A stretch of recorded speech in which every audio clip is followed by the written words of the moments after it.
need a script to introduce two of my good friends, two attorneys from New York, the fearless Jamie and Stephen Scher. Hi, everybody. You have the website? Okay.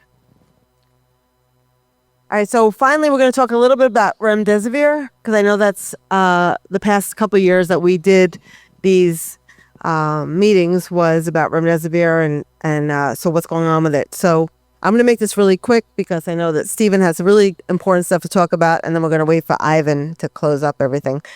But as many of you know, Brad Geyer and Stephen and I and a bunch of attorneys had brought class action in California. We brought it in state court, thinking because of consumer protection laws that we would have a good chance there, and then it got moved to federal court. And as you heard a million people talk tonight about the PrEP Act, it got dismissed because of the PrEP Act. So what can we do about that?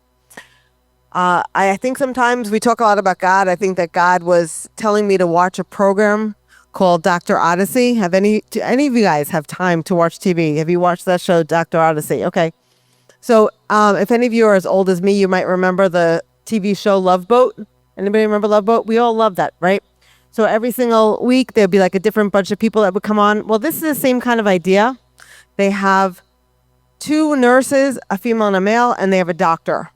And the doctor, the very first episode says, that he was on the ship and he was going to be a doctor there, even though he was a renowned doctor, kind of like Ben Marble over there, renowned, brilliant doctor, but wears, a t-shirt and shorts to a meeting. Anyway, so this renowned doctor decides that he's going to work on a ship and just enjoy his life. And so the nurse was asking him why. And he said, because I was patient zero in New York City. He was patient zero. He was on a ventilator. He was sitting in the hospital. He couldn't talk, but he could hear everything. And so he could hear that he needed some kind of scan. And lo and behold, they gave him Remdesivir. They gave him Remdesivir and it saved his life. So this TV show is promoting Remdesivir, and you don't even realize it. You're watching the show, and then if you've never heard of this before, all of a sudden you're saying, wow, that's a drug. And then if you go to the hospital and they say, we're giving you Remdesivir. Okay, I heard of that show, so I'm going to take it. Right. So I wrote a demand letter. On my website, there's two demand letters, so you can go to my website and you can read them. The first demand letter actually got the attention of ABC and Disney, and they wrote us back, and they told us that we have no standing. We didn't have anybody injured or dead yet from the TV show, so we had no standing, and that it was a fictional show. Fictional. So I said, why don't you use a fictional drug instead of make it up. Call it something else. Make up a name. They said, let's agree to disagree, is what she wrote in her email back to me. So I kept monitoring the show, and in episode 12, it gets worse. The doctor runs into a meeting, and all the staff is there, and he says, look what I have. I have a kit, okay? And the kit has all the booster shots. The booster shots. Doesn't say which company it's from, but booster shots. And you all have to get vaccinated right now because this ship is a petri dish. So one guy actually says, I've gotten all the COVID vaccines and I still keep getting COVID, so I am not getting it. So I was like, okay, good, right? The next thing I know, there's a woman on there who the whole audience knows, thinks she's pregnant, rolling up her sleeve. I got to get the booster shot. So then in that episode, a little later on, they start talking about Paxlovid because two people on the ship get COVID. So now they're promoting Paxlovid, vaccines for pregnant women, and Remdesivir. So I wrote a second demand letter, which just went out this week. So please look at it, and thank you. And send it around to everybody because right now, RFK Jr. is saying advertising in commercials needs to not advertise for, pharmaceutical companies. Well, it has to be no TV programs, no movies. It has to be out.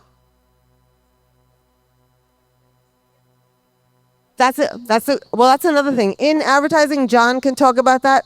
You have to disclose if you're getting paid, and they did not. So this is what we're doing now. So there's still hope out there. We are trying to find other ways around it. to get back and get you guys all, your payday, and to make the loved ones that we lost, which we've heard stories about, not be lost in vain. Okay, so take a look, MyronScher.com. And also, you guys, this is streaming live on CloudHub. I'm so excited. Todd Callender, CEO, and I work with him on a daily basis. So we're streaming live. Please, guys, go get your free site on, your page on CloudHub. All three of our kids participated in the Pfizer vaccine trial. 5 days later, she said they were running across the court. Junior just collapsed. She screamed, "Mom, Mom, my heart feels like it's being ripped through my neck," like screaming, crying. She had a 5-minute seizure 2 hours after the vaccine, and then 2 hours after that, she had another 5-minute seizure.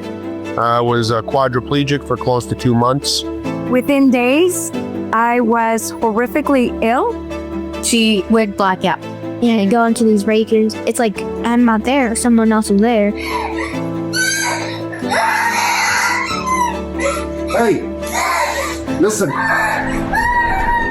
One of her friends told us that she had gotten the COVID vaccine because we had no idea. She's in a wheelchair. She can't feel from the waist down. She has an NG tube. She can't eat. She can't swallow. We had a nurse laugh at us. We had a doctor laugh at us. Let's call vaccine hesitancy what it really is: willful stupidity.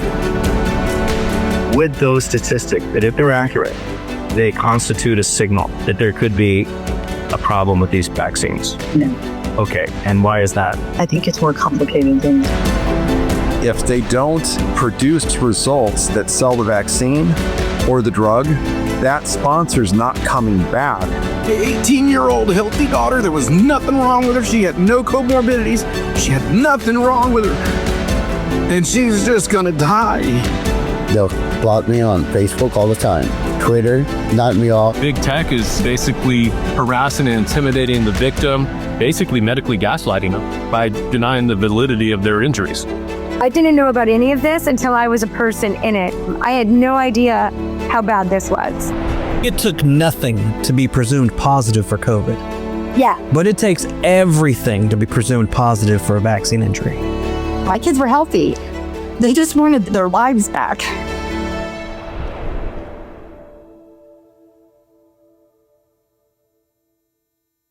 This may be the most profound scandal in human history. This was the answer. This would have halted the pandemic. I have lost trust in humanity, in my government, in my agencies. Trust is very hard to get back. Something is going very wrong in this world. The pharmacists were denying the treatment, which to me is outrageous. Our generation let this happen. We don't know what to do.